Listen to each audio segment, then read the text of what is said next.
Starting out in overlanding for me was never about a truck. It was really about the opportunity to go and explore. What drove me initially, the passion I had, was probably the start at a very young age when I was fortunate to have a friend of 50 years, and their family shared a passion for the outdoors and mountains with me. Thomas and I have been friends for more than 50 years, and we have done so much together in our lives, but the real passion we shared was the wild outdoors. From climbing mountains to driving Land Rovers around Lesotho to really interesting places that we did. And it grew deep inside me that there was a place to see, and how would I see it? How would I go and explore the most amazing, remote, interesting places on this planet? And how's that going to shape my life? Trying to go overland 30 years ago was a very different situation than what you have today. It was near to impossible to get information. And of course, sanctions were imposed on South Africa. So driving up through Africa, through certain countries, was a no-go.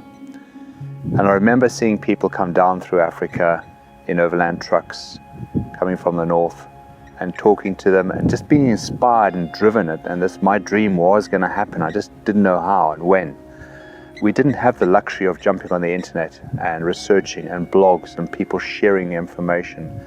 I mean, we didn't even have GPS that we used. So no GPS, no satellite phones, no mobile phones. You used a map. It was the Michelin map was the most prevalent map. And then wherever you could get a map of the country, you try and get that. And I remember having some amazing guidebooks that we could use, done by one of the authors, Muhammad Amin. They were just fantastic guidebooks. And it was scary, for sure. Packing up yourself into a vehicle and basically telling your family and friends that you're heading out was not an easy task. But it was part more of the adventure. It was probably a lot more challenging at times, because you had to rely much more on maps. You had to rely on people you met, people you spoke to. But that got you engaged. That got you very much more part of the travel overland. I mean, the best part was an overlander driving towards you, and you'd stop. You literally would stop your cars and get out and pull a map out on the bonnet, and generally we'd try and write notes on the map just so you could share that information. And he's going to give me the information going north, and I'm going to give him the information from south. Beautiful, and a lovely connection.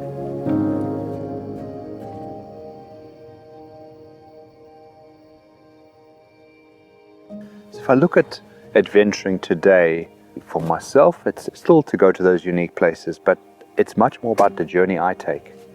The journey that I take myself on as an inner journey. The experiences are there really to guide me in a way that it gives me an experience to just be away from all the chaos, all the distractors. And I cherish the moments when I get into a truck and I drive out on an open road. I'm just leaving all that behind me. And it just gives me space and time for me to plug into me, for me to think about things I want to think about. Just that time. Time is so precious. Time is the most valuable resource we have, yet we don't often value it enough. And if I look at the energy that we put into our time, I think that's where I'd like to make better choices. Choices where when I am traveling, I want to be much more connected with me. So that those experiences that I'm enjoying are really much more in the present right now.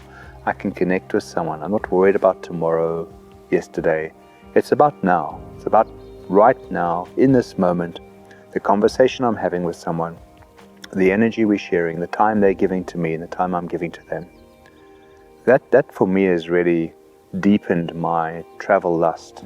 It's not just about getting away, but it's about taking yourself, challenging yourself, looking to see that today as I sit, when I come back from a trip of sorts, I'm different. I'm different after every trip that I come back from. If I look at my journey going forward, it really is about a journey that Joe and I share. It's a dream that we have, the dream to go back into Africa. Africa is a heartbeat that I have. And as you get older, you look more at your time. You look more at what can you do with your time? How are we going to take the last chapter in our lives and really make that count? And I think each time you go deeper and deeper into your time that you explore and you explore yourself, you take a journey in two ways. You parallel journey. I'm taking a journey on a road with a vehicle. I'm taking a journey inside me as well. And we're taking a journey together. And I think that combination is like a river that flows down a valley. And you just see this beautiful river. It started off as tributaries. It's morphed into the stream. The stream's gained momentum.